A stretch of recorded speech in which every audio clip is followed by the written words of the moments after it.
Medieval India, page number 122. The religious ideas and beliefs.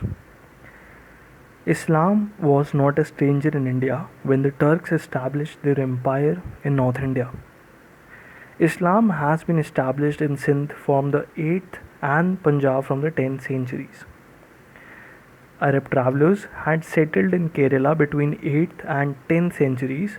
During this period, Arab travelers and Sufi saints traveled in different parts of India.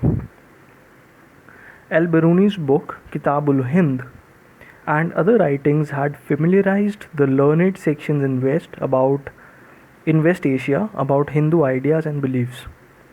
As has been noted earlier, Buddhist lores, Indian fables, and books on astronomy and medicine had been translated into Arabic.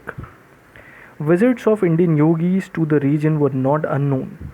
The influence of Buddhism and Vedantic ideas on Islamic thinking has been a subject of considerable debate among scholars. Remnants of Buddhist monasteries, stupas, and images of Buddha found in Afghanistan and parts of Central Asia, particularly along the old trade routes, show the extent of Buddhist influence in these areas at one time.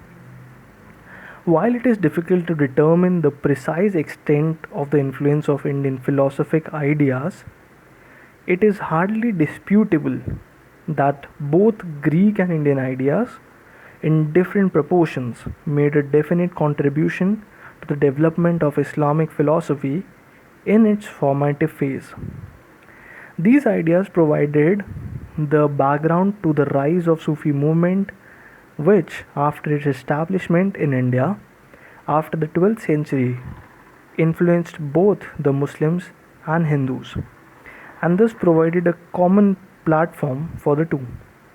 However, scholars believe that while various rituals and practices, including yogic practices, were freely drawn upon by the early Sufi and assimilated into their system, their basic ideological structure remained Islamic.